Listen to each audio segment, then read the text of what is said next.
After Sebring's gone on this weekend, I thought now would be a good time to look at another street track in Florida that I so far haven't gone over yet.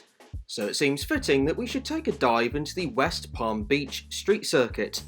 Plus, I'll find any way I can just to have a look into some more old IMSA GTP races, because these cars are wonderful.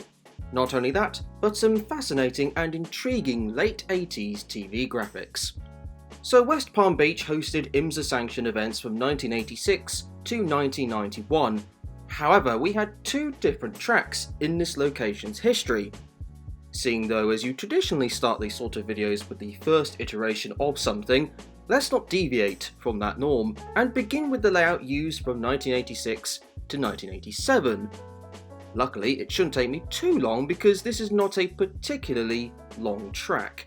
Just 1.6 miles in length, with a layout that features a mere 10 corners. Obviously, one of Long Beach's most famous corners is the hairpin that ends the lap. Sure, it might be for perhaps some not so great reasons, but it's still got an iconic status all the same. The first corner for the West Palm Beach track is also an exceptionally tight hairpin. A good passing opportunity? Yes. Is it easy to get it wrong? Also yes.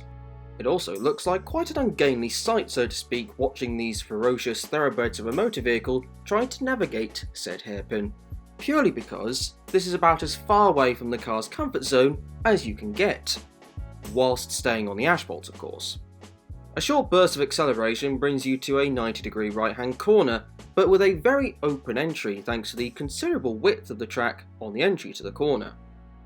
The second longest straight on the track is next, albeit it's perhaps not too long considering you don't get above third gear in these GTP cars before you pull on the anchors for another 90-degree corner with much less openness and going to the left this time.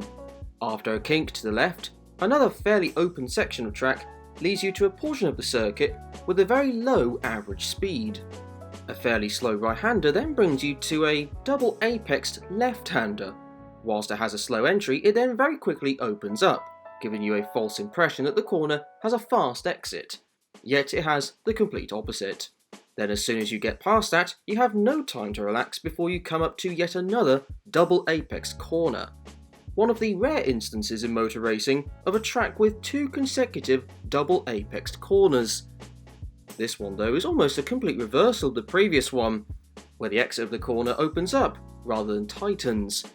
Next, a relatively sharp right-hander, where the entry of the corner initially curves to the left slightly at the braking zone. Normally this is one of my favourite types of corners due to the difficulty of them. Unfortunately though, the speed isn't high enough for cars like these to get unsettled by the curved braking zone, which means turn 9 isn't perhaps as difficult as it may seem on the face of it. And the corner that ends the lap may surprise you, in that it's yet another Long Beach style hairpin. Yes, if one incredibly tight hairpin isn't hard enough, then 2 is downright horrendous.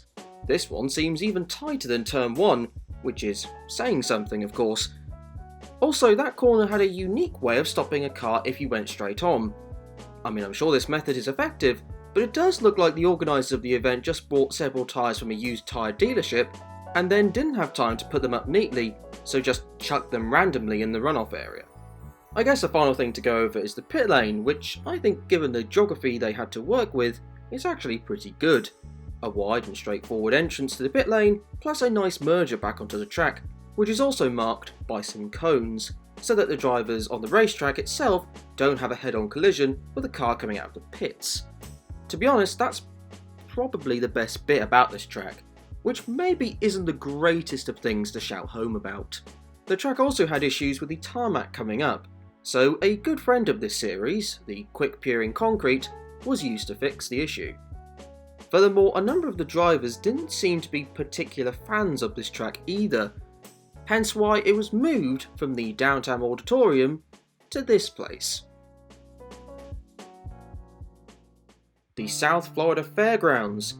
GTP cars headed to a track in 1988 that resembled the track closely downtown auditorium in almost no way whatsoever. The track was longer than before, a stratospheric 0.02 miles longer, measuring at 1.62 miles of tarmac. Now I'm going to use another street track comparison here. Whilst the old Belle Isle track does have some longer straights, its start-finish line was on a fairly short straight. However, I think this particular track in West Palm Beach takes the crown of having one of the shortest start-finish straights in racing history. In fact, with the way you exit the last corner and head to the first corner means that you're barely going straight on it anyway. The first corner though does summarise one of the major differences between the two West Palm Beach tracks, in that this one has a much higher average speed.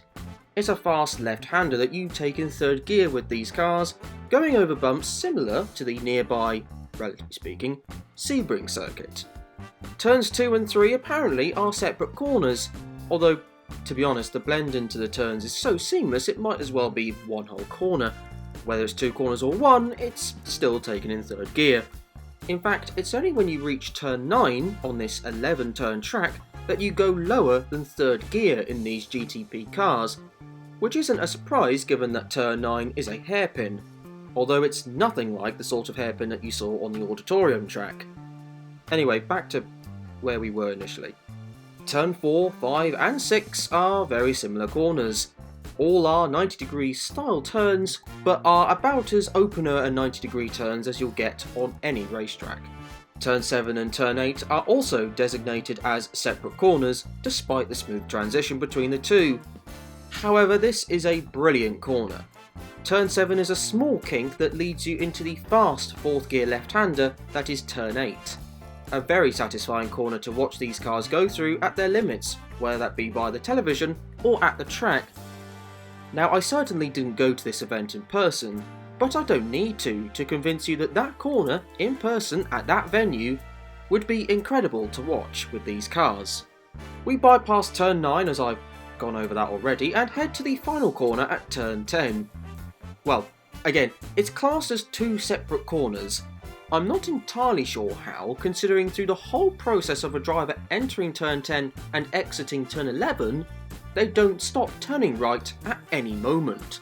Either way, all that aside, this is another extremely bumpy corner, perhaps again like Sebring's last corner, just not as fast or as open.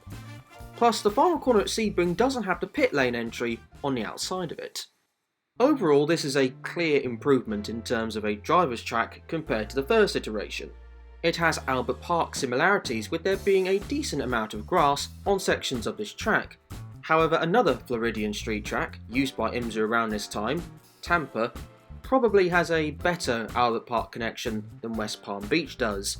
But to be honest, I find it very hard to find fault in this track. Maybe if I'm being super nitpicky, then perhaps it's a tad awkward that the race begins not on the start-finish straight, but in the short acceleration zone between turn 8 and 9. However, if Mid-Ohio, a very well-respected, and rightly so, road course has its IndyCar race start in a completely different place to its start-finish line, then I don't think it's hugely damaging for this West Palm Beach track to have the same. Now, unfortunately, despite my best efforts, I can't find why this track didn't return to the calendar. I doubt it would be crowd figures given how packed the stands seemed. Perhaps it could be something to do with the timing of the 1991 race. Having it in early March, in the middle of 2 iconic endurance races in the Daytona 24 Hours and Sebring 12 Hours, was maybe not the greatest idea. However, that's complete speculation. Like I say, I can't find anywhere why this race didn't last into 1992. However, what I can say with certainty is that if this particular layout of the track returned to racing today, it would make for excellent viewing. I know it may seem unlikely or perhaps impossible, but if either IndyCar, IMSA, or indeed NASCAR wanted to race on a street course, I know some of you may have reservations about that, then the second version of the West Palm Beach circuit would be a great candidate. Not the first one though, that one was questionable in my opinion. Anyway, that's going to be it for this episode though. Thank you very much for watching. What did you make of both of these circuits? Would you like to see either track return, or do you think both were so terrible that you're wondering in pure disgust at why I've even bothered posing that question to you? Say your thoughts down in the comment section below, along with any other street tracks you'd like to see featured in this series. However, until the next video, enjoy the rest of your day.